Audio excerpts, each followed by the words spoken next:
ছিল না, মানুষের ভোটের অধিকার ছিল না, মানুষের খেয়ে পড়ে বাঁচার অধিকার ছিল না।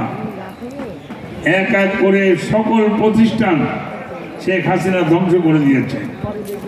ব্যাংকগুলিকে লুটপাট করেছে। ব্যাংকে কাজের টাকা থাকে, আপনার আমার গরিব মানুষের টাকা ব্যাংকে জমা রাখা হয়, আর সেই ব্যাংকের টাকা লুটপাট করে লক্ষ কোটি টাকা তারা বিদেশে পাচার করে দিয়েছে। এমন কোনো প্রতিষ্ঠান নাই যে প্রতিষ্ঠানগুলি ধ্বংস করে নাই। বিচার বিভাগে রায় হতো, কি রায় হবে সেটি শেখ বাড়ির থেকে নির্দেশ আসত। আমরা আদালতে যারা মামলা খেয়েছেন, হাজিরা দিয়েছেন, জামিন হবে কিনা শেখ বাড়ির থেকে নির্দেশ আসলে তারপরে জজ সাহেব বলতেন বিকালে অর্ডার দেবেন। সকালবেলা জামিন মুক্ত করা হয়েছে, আদেশ হবে বিকালে, কারণ ওনার কাছে কোনো ওহী নাজিল হয় নাই। ওহী নাজিল হবে, ওনারা জানবেন কাকে জামিন দেওয়া যাবে আর কাকে ভিতরে পাঠাতে হবে, তারপরে সিদ্ধান্ত নেবেন। আমরা সেই ফ্যাসিবাদের হাত থেকে হাজারো ছাত্র জনতার জীবনের বিনিময়ে, আমরা রক্তের বিনিময়ে আমরা আজকের দিনটি পেয়েছি।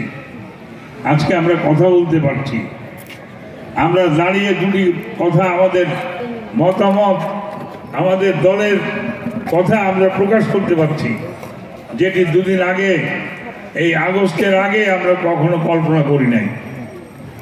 আমরা ভাবিও নাই যে এই দেশে এইভাবে শেখ হাসিনাকে পালিয়ে যেতে হবে।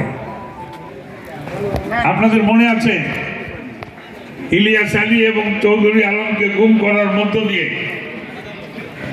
বাংলাদেশে 600-র অধিক বিএনপির নেতাকর্মীকে শেখ হাসিনা গুম করেছিল, হাজার হাজার নেতাকর্মীকে হত্যা করেছে। শাপলা চত্বরে ছোট্ট ছোট্ট শিশু, এতিম ছাত্রদেরকে হত্যা করেছে। এমন কোনো অপকর্ম নাই যা সে করে নাই। প্রতিটা মুহূর্তে দেশকে ভারতের হাতে তুলে দিয়েছে। বাংলাদেশের সীমান্তে আমাদের লোকজনকে পাখির মতো গুলি করে হত্যা করেছে, অথচ এর কোনো বিচার হয় নাই। প্রতিবাদ করতে সাহস পায় নাই আওয়ামী লীগের সরকার। এতটা নত জানু সরকার ছিল যে ভারত যদি কোনো কথা বলতো, সেই কথাটি আপনাদের অনেকের মনে আছে, নদীর মধ্যে নদী বেঁধে তার মধ্যে রাস্তা বানিয়ে ভারতের ট্রাক চলাচলের ব্যবস্থা করে দিয়েছিল এই সরকার। বাংলাদেশের উপর থেকে 7 সিস্টারে আসাম, মেঘালয়ে ট্রাক যাবে, মাল যাবে, পণ্য যাবে, আমরা কোনো খাজনা পাবো না, ট্যাক্স পাবো না। আমাদের একজন মন্ত্রী বললেন যে আমরা ওদের কাছে ট্যাক্স চাবো, আমরা এতটা ছোট লোক কেন হবো? আর একজন মন্ত্রী বললেন আমাদের সম্পর্কটা হলো স্বামী স্ত্রীর মতো। অর্থাৎ এত দেউলিয়া হয়ে গিয়েছে আমাদের দেশ যে আমরা, শেখ হাসিনা কিন্তু পালিয়ে সেখানেই চলে গিয়েছে। আপনারা দেখেন, শেখ হাসিনা কিন্তু পিছনের দরজা দিয়ে পালিয়ে যে এখন ভারতের আশ্রয় নিয়েছে। ভারতের আশ্রয় নিয়ে কিন্তু বসে থাকে নাই, একের পর এক ষড়যন্ত্র করছে। কি ষড়যন্ত্র? কি করে আবার ক্ষমতায় আসা যায়। আনসারদের দিয়ে বিদ্রোহ করেছে, পাহাড়ি এলাকায় অস্থিরতা তৈরি করা হয়েছে, পার্বত্য চট্টগ্রামে। তারপরে কি করা হলো, ভারতের সমস্ত স্লুইস গেটগুলি খুলে দিয়ে বাংলাদেশের বিস্তীর্ণ এলাকা প্লাবিত করে দেওয়া হলো, বন্যায় মানুষ ডুবে গেল। গার্মেন্টস সেক্টরে শ্রমিকদের মধ্যে উস্কানি দিয়ে অস্থিরতা তৈরির চেষ্টা করা হয়েছে,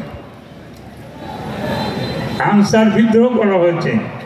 সুপ্রিম কোর্টের 12 জন বিচারপতিকে নিয়ে প্রধান বিচারপতি তিনি ফুল বেঞ্চ মিটিং ডেকেছেন, কেন এই অন্তর্বর্তী সরকারকে তিনি অবৈধ ঘোষণা করবেন? ছাত্র জনতা সুপ্রিম কোর্ট ঘেরাও করেছে, বাধ্য হয়ে তারা 12 জন প্রধান বিচারপতি সহ 12 জন পদত্যাগ করেছে। আমি কথাগুলি এই কারণে বলছি, আপনাদেরকে সাবধান থাকতে হবে, সতর্ক থাকতে হবে। আপনারা যদি মনে করেন যে হাসিনা পালিয়ে গিয়েছে, হাসিনার দোসররা কিন্তু এখনো সব জায়গায় বসে রয়েছে।